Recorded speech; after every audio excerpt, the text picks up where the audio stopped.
Well, thank you very much. Is this microphone all right? Dobre dan. I do feel very embarrassed here, ladies and gentlemen, that you are forced to speak my language because of my ignorance of your language. And I must compliment you and my colleagues here that they are prepared to be so gracious as to try to speak my language. And I feel greatly honoured to be invited to take part in this symposium, because listening to the qualifications of my colleagues, I feel that I have a great deal to learn this afternoon. And I'm looking forward very much to what my colleagues say. It's probably a mistake to ask me first, since most of the wisdom lies elsewhere. But nevertheless, I will attempt to at least get the discussion going by making one or 2 points. And the first one is simply historical. It seems to me, and I agree with those historians of science, like Alfred North Whitehead, like my colleague John Brooke at Oxford, the professor of science and religion, that there is an intimate connection between the rise of modern science in the 16th and 17th centuries and belief in God. And I want to make 2 points about that.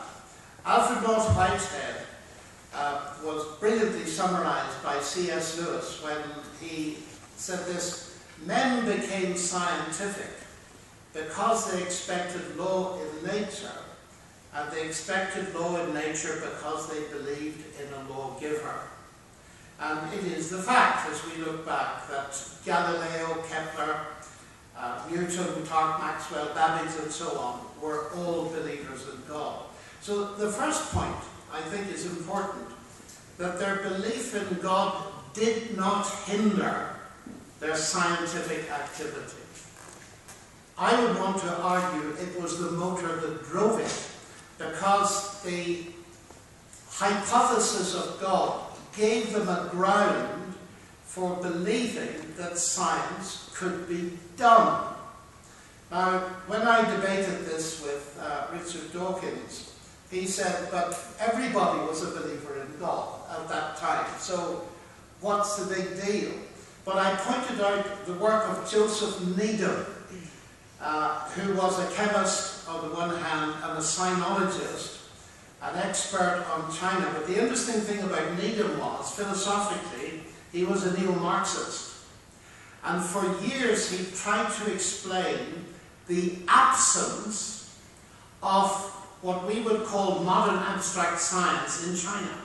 There was a lot of invention, there was printing and fireworks and so on, but no conceptualization of what we now would understand to be science. Although my colleagues will tell you better than I can that science is very difficult to define. But Needham in the end decided he could not fit this into his neo-Marxist principles. And he wrote that as far as he could see, the difference between the East and the West was simply this, that the Chinese did not have the concept of a single creator who created the universe after some kind of rational law. So it seems to me it's worth just mentioning the history. Now, we've moved a long way from there. And if I'm asked to just summarize very briefly, I see scientific activity and belief in God as perfectly compatible. But the reasons many people do not see them as compatible is, and let me be provocative here, I might as well be with my colleagues, is firstly a false concept of God, and secondly an inadequate concept of science. Now, is that enough for the moment? I mean, you know, we've got many people to hear, so at least that can do as a kick-off. I'd just say one more thing. the forced choice between science and God, which is very common today. Stephen Hawking is the most recent example of it, is because I think he conceives of God as a God of the gaps. That is, God explains anything that science cannot explain. Now, if you define God like that, of course you have to choose between God and science. But let it be noted that that is because of your concept of God. The pioneers of science, Kepler, Galileo and so on, did not believe in a God like that, and nor do I. I believe not in a God of the gaps, but in a God of the whole universe who creates it and upholds it. In other words, he's responsible for the bits I don't understand and the bits I do. Well, I leave it at that, and we can come back to the other points later, if you wish. Thank you very much. And the same question for Professor Igor Emri. Thank you. Good afternoon, everybody. I'm pleased to be here.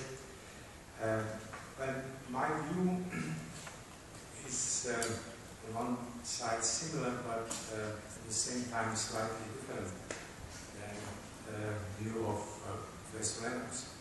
I think, first of all, we shouldn't talk about God and science, but we should talk about religion and science. Religion is a methodology of explaining, like science is a tool, methodology of explaining something that we have difficulties to comprehend. Now, God, for me, is a word for something that should explain our existence, should explain our beginning of existence, and we have, if we consider religion as a language in which we try to express ourselves in comprehending our existence, then God is a name that was key defined by the religion.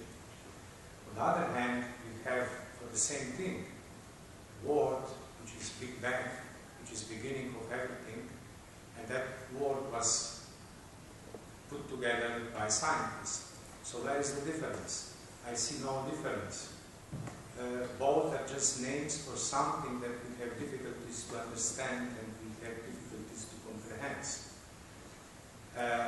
I have a good friend that we continue with a moment ago. His name is Jim Evans. He's a very specific person because he is scientist in the field when I work, but at the same time he has a PhD in theology. He works in California in Loyola University, which is a religious university. And at one discussions that we had, he said, why do you think that science and religion contradict God, or if you wish Big Bang, or whatever we don't understand, define the laws of nature? So it means that what scientists are doing is just trying to understand that something that we don't understand, and that's named God, defined. So to conclude, I think that there is no contradiction in God as a philosophical, general thing. Of course, let me finish. Religion, institution that interprets that the same way as scientific institutions that interpret, these are different things. These are already people, these are already, if you wish, businesses involved and so forth. So we shouldn't mix gods and whatever Big Bang and facts that the two group of people try to bring upon us, and essentially people that are doing this, the institutions that are managed and so forth. So I think we have to distinguish. Thank you. Thank you. Andrej Detela, your view is very holistic between science, art, and so on, very complex. So what is your opinion about connection or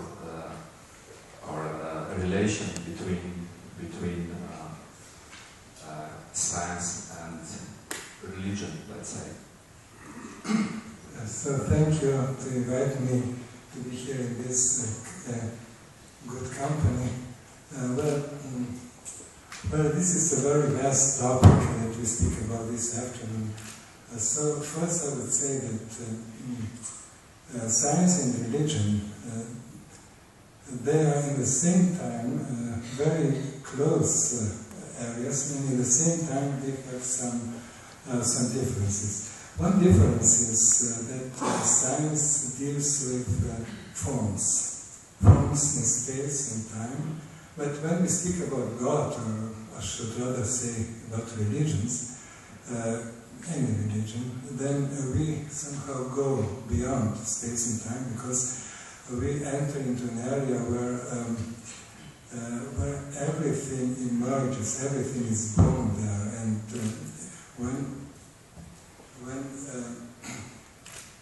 when we come to a point where everything that exists can come into appearance, then we must obviously go beyond specific forms. And this is one point that makes problems here when we speak about does science combine with religion. There is, for me, there is no conflict between science and religion. But I would rather say that there is a different approach. So science deals with forms,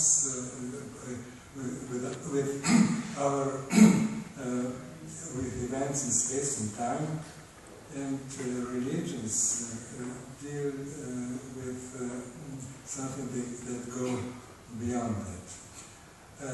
I prefer to speak about religion, about spirituality, than about God, because God is something personal. It's a person, a personal authority, and I think that this point is something that is changing in our modern times. The idea of personal God in the form of some authority is somehow not very compatible with modern experience, because now we are somehow looking for a different society, that society without that old structure of authorities that were made in, for instance, in the Roman or Greek times, or in the Middle Ages and so on, or later. So now we are living in an age of search of something quite new, and the discussion that we have today, discussions like this, they are very important, I think, because these are really very important questions.